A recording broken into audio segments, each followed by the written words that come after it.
Voilà comme l'amour succède à la colère.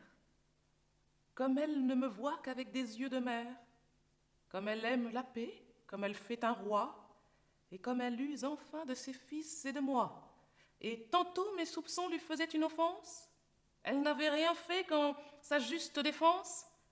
Lorsque tu la trompais, elle fermait les yeux. Ah, que ma défiance en jugeait beaucoup mieux. Tu le vois, Laonis. Et vous voyez, madame, quelle fidélité vous conserve mon âme, et qu'ayant reconnu sa haine et mon erreur, le cœur gros de soupirs et frémissant d'horreur, je ronge une foi due au secret de ma reine et vous viens découvrir mon erreur et sa haine. Cet avis salutaire est l'unique secours à qui je crois devoir le reste de mes jours. Mais ce n'est pas assez de m'avoir averti. Il faut de ces périls m'aplanir la sortie. Il faut que tes conseils m'aident à repousser. Madame, au nom des dieux, veuillez m'en dispenser. C'est assez que pour vous je lui sois infidèle sans m'engager encore à des conseils contre elle. Oronte est avec vous, qui, comme ambassadeur, devait de cet hymen honorer la splendeur. Comme c'est en ses mains que le roi, votre frère, a déposé le soin d'une tête si chère, je vous laisse avec lui pour en délibérer. Quoi que vous résolviez, laissez-moi l'ignorer. Au reste, assurez-vous de l'amour des deux princes. Plutôt que de vous perdre, ils perdront leur province. Mais je ne réponds pas que ce cœur inhumain ne veuille à leur refus s'armer d'une autre main. Je vous parle en tremblant. Si j'étais ici vue, votre péril croîtrait et je serais perdue. Fuyez, grande princesse, et souffrez cet adieu. Va, je reconnaîtrai ce service en son lieu. Que ferons-nous, Oronte, en ce péril extrême, où l'on fait de mon sang le prix d'un diadème? Fuirons-nous chez mon frère? Attendrons-nous la mort? Ou ferons-nous contre elle un généreux effort? Notre fuite, madame, est assez difficile. J'ai vu des gens de guerre épandus par la ville. Si l'on veut votre perte, on vous fait observer. Ou s'il vous est permis encore de vous sauver, la vie de Laonis est sans doute une adresse. Feignant de vous servir, elle sert sa maîtresse. La reine, qui surtout craint de vous voir régner, vous donne ses terreurs pour vous faire éloigner. Et pour rompre un hymen qu'avec peine elle endure, elle en veut à vous-même imputer la rupture. Elle obtiendra par vous le but de ses souhaits et vous accusera de violer la paix. Et le roi, plus piqué contre vous que contre elle, vous voyant lui porter une guerre nouvelle, blâmera vos frayeurs et nos légèretés d'avoir osé douter de la foi des traités. Et peut-être, pressé des guerres d'Arménie, vous laissera moquer et la reine impunie.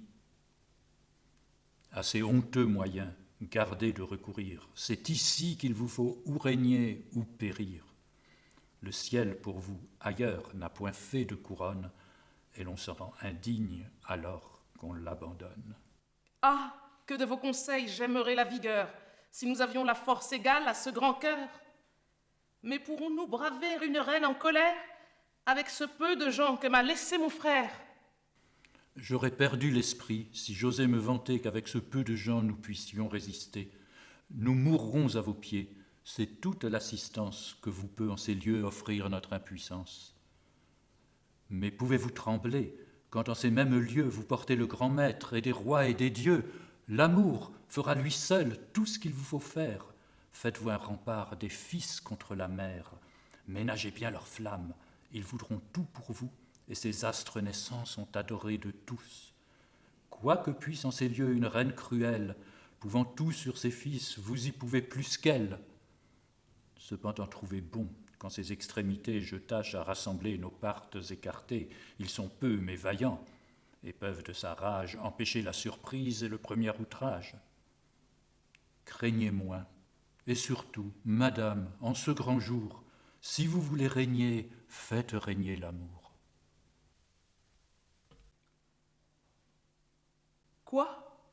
Je pourrais descendre à ce lâche artifice, d'aller de mes amants mondiller le service, et sous l'indigne appât d'un coup d'œil affêté, j'irai jusqu'en leur cœur chercher ma sûreté. Celles de ma naissance ont horreur des bassesses. Leur sang tout généreux est ses molles adresses. Quel que soit le secours qu'ils me puissent offrir, je croirais faire assez de le daigner souffrir. Je verrai leur amour, j'éprouverai sa force, sans flatter leur désir, sans leur jeter d'amorce. Et s'il est assez fort pour me servir d'appui, je le ferai régner, mais en régnant sur lui. Sentiments étouffés de colère et de haine, rallumez vos flambeaux à celle de la reine, et d'un oubli contraint, rompez la dure loi, pour rendre enfin justice aux mânes d'un grand roi. Rapportez à mes yeux son image sanglante, d'amour et de fureur encore étincelante, telle que je le vis, quand tout percé de coups, il me cria « Vengeance, adieu, je meurs pour vous !» Chère ombre, hélas, bien loin de l'avoir poursuivi, j'allais baiser la main qui t'arracha la vie, rendre un respect de fille à qui versa ton sang. Mais pardonne au devoir que m'impose mon rang. Plus la haute naissance approche des couronnes, plus cette grandeur même asservit nos personnes. Nous n'avons point de cœur pour aimer ni haïr, toutes nos passions ne savent qu'obéir. Après avoir armé pour venger cet outrage, d'une paix mal conçue, on m'a fait le gage. Et moi, fermant les yeux sur ce noir attentat, je suivais mon destin en victime d'État. Mais aujourd'hui qu'on voit cette main parricide, des restes de ta vie insolemment avide, vouloir encore percer ce sein infortuné pour y chercher le cœur que tu m'avais donné, de la paix qu'elle rompt, je ne suis plus le gage. Je brise avec honneur mon illustre esclavage. J'ose reprendre un cœur pour aimer et haïr. Et ce n'est plus qu'à toi que je veux obéir. Le consentiras-tu, cet effort sur ma flamme, toi, son vivant portrait que j'adore dans l'âme? Cher prince, dont je n'ose en mes plus doux souhaits fier encore le nom au mur de ce palais. Je sais quelles seront tes douleurs et tes craintes. Je vois déjà tes mots, j'entends déjà tes plaintes.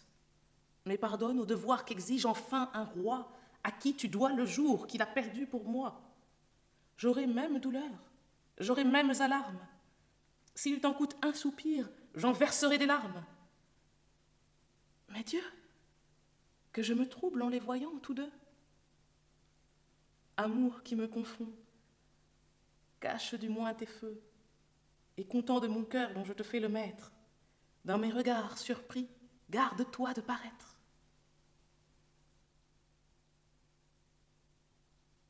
Ne vous offensez pas, princesse, de nous voir de vos yeux à vous-même expliquer le pouvoir.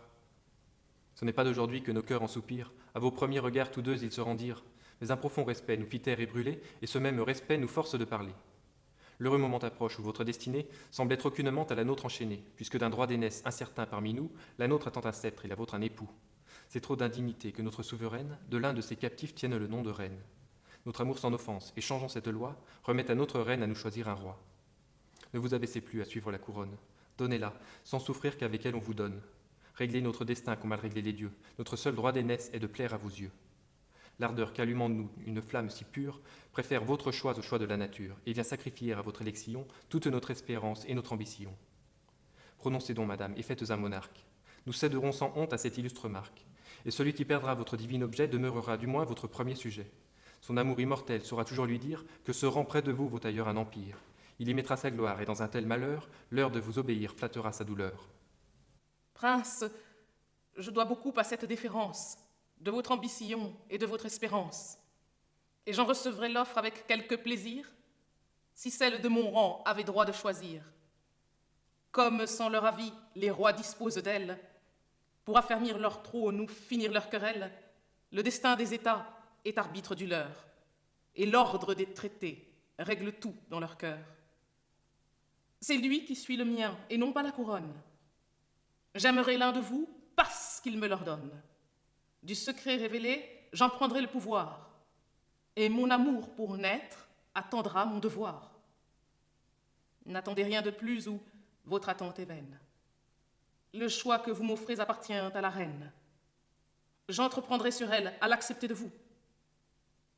Peut-être on vous a tu jusqu'où va son courroux, mais je dois par épreuve assez bien le connaître pour fuir l'occasion de le faire renaître. Que n'en ai-je souffert et que n'a-t-elle osé? Je veux croire avec vous que tout est apaisé. Mais craignez avec moi que ce choix ne ranime cette haine mourante à quelque nouveau crime. Pardonnez-moi ce mot qui viole un oubli. que la paix entre nous doit avoir établi. Le feu qui semble éteint souvent dort sous la cendre, qu'il ose réveiller peut s'en laisser surprendre, et je mériterais qu'il me pût consumer si je lui fournissais de quoi se rallumer. Pouvez-vous redouter sa haine renaissante s'il est en votre main de la rendre impuissante? Faites un roi, madame, et régnez avec lui. Son courroux désarmé demeure sans appui, et toutes ses fureurs sans effet rallumées ne pousseront en l'air que de vaines fumées. Mais a-t-elle intérêt au choix que vous ferez pour en craindre les maux que vous vous figurez? La couronne est à nous, et sans lui faire injure, sans manquer de respect aux droits de la nature, chacun de nous à l'autre on peut céder sa part, et rendre à votre choix ce qu'il doit au hasard. Qu'un si faible scrupule en notre faveur cesse. Votre inclination vaut bien un droit d'aînesse, dont vous seriez traité avec trop de rigueur s'il se trouvait contraire aux vœux de votre cœur. On vous applaudirait quand vous seriez à plaindre. Pour vous faire régner, ce serait vous contraindre, vous donner la couronne en vous tyrannisant et verser du poison sur ce noble présent. Au nom de ce beau feu qui tous deux nous consume, princesse, à notre espoir ôtez cette amertume, et permettez que l'heure qui suivra votre époux se puisse redoubler à le tenir de vous. Ce beau feu vous aveugle autant comme il vous brûle, et tâchant d'avancer, son effort vous recule. Vous croyez que ce choix que l'un et l'autre attend pourra faire un heureux sans faire un mécontent? Et moi, quelque vertu que votre cœur prépare, je crains d'en faire deux si le mien se déclare. Non que de l'un et l'autre il dédaigne les vœux, je tiendrais à bonheur d'être à l'un de vous deux. Mais souffrez que je suive enfin ce qu'on m'ordonne. Je me mettrai trop haut s'il faut que je me donne. Quoiqu'aisément je cède aux ordres de mon roi, il n'est pas bien aisé de m'obtenir de moi. Savez-vous quels devoirs, quels travaux, quels services voudront de mon orgueil exiger des caprices? Par quel degré de gloire on me peut mériter? En quels affreux périls il faudra vous jeter? Ce cœur vous est acquis après le diadème, prince, mais gardez-vous de le rendre à lui-même. Vous y renoncerez peut-être pour jamais, quand je vous aurai dit à quel prix je le mets. Quels seront les devoirs, quels travaux, quels services dont nous ne vous fassions d'amoureux sacrifices, et quels affreux périls pourrons-nous redouter si c'est par ces degrés qu'on peut vous mériter? Princesse, ouvrez ce cœur, et jugez mieux d'une autre. Jugez mieux du beau feu qui brûle l'un et l'autre, et dites hautement à quel prix votre choix veut faire l'un de nous le plus heureux des rois. Prince, le voulez-vous? C'est notre unique envie. Je verrai cette ardeur d'un repentir suivi. Avant ce repentir, tous deux nous périrons. Enfin, vous le voulez? Nous vous en conjurons. Eh bien donc, il est temps de me faire reconnaître. J'obéis à mon roi, puisqu'un de vous doit l'être. Mais quand j'aurai parlé, si vous vous en plaignez, j'atteste tous les dieux que vous m'y contraignez, et que c'est malgré moi qu'à moi-même rendu, j'écoute une chaleur qui m'était défendue, qu'un devoir rappelé me rend un souvenir que la foi des traités ne doit plus retenir. Tremblez, prince, tremblez au nom de votre père. Il est mort et, pour moi, par les mains d'une mère. Je l'avais oublié, sujette à d'autres lois, mais libre, je lui rends enfin ce que je dois. C'est à vous de choisir mon amour ou ma haine. J'aime les fils du roi, je hais ceux de la reine. Réglez-vous là-dessus, et sans plus me presser, voyez auquel des deux vous voulez renoncer. Il faut prendre parti, mon choix suivra le vôtre. Je respecte autant l'un que je déteste l'autre. Mais ce que j'aime en vous, du sang de ce grand roi, s'il n'est digne de lui, n'est pas digne de moi. Ce sang que vous portez, ce trône qu'il vous laisse, valent bien que pour lui votre cœur s'intéresse. Votre gloire le veut, l'amour vous le prescrit. Qui peut contre elle et lui soulever votre esprit? Si vous leur préférez une mère cruelle, soyez cruel, ingrat, parricide comme elle. Vous devez la punir si vous la condamnez. Vous devez l'imiter si vous la soutenez. Quoi? Cette ardeur s'éteint, l'un et l'autre soupirent. J'avais su le prévoir, j'avais su le prédire. Princesse, Il n'est plus temps. Le mot en est lâché. Quand j'ai voulu me taire, en vain je l'ai tâché. Appelez ce devoir haine, rigueur, colère. Pour gagner Rodogune, il faut venger un père. Je me donne à ce prix. Osez me mériter. Et voyez qui de vous daignera m'accepter. Adieu, prince. Hélas, c'est donc ainsi qu'on traite les plus profonds respects d'une amour si parfaite. Elle nous fuit, mon frère, après cette rigueur. Elle fuit, mais en parte, en nous perçant le cœur. Que le ciel est injuste, une âme si cruelle méritait notre mère et devait naître d'elle. Plaignons-nous sans blasphème. Ah, que vous me gênez par cette retenue où vous vous obstinez. Faut-il encore régner? Faut-il aimer encore? Il faut plus de respect pour celle qu'on adore. C'est ou d'elle ou du trône être ardemment épris que vouloir ou l'aimer ou régner à ce prix. C'est et d'elle et de lui tenir bien peu de compte que faire une révolte est si pleine et si prompte. Lorsque l'obéissance a tant d'impiété, la révolte devient une nécessité. La révolte, mon frère, est bien précipitée quand la loi qu'elle rompt peut être rétractée. Et c'est à nos désirs trop de témérité de vouloir de tels biens avec facilité. Le ciel, par les travaux, veut qu'on monte à la gloire. Pour gagner un triomphe, il faut une victoire, que je tâche en vain de flatter nos tourments. Nos malheurs sont plus forts que ces déguisements.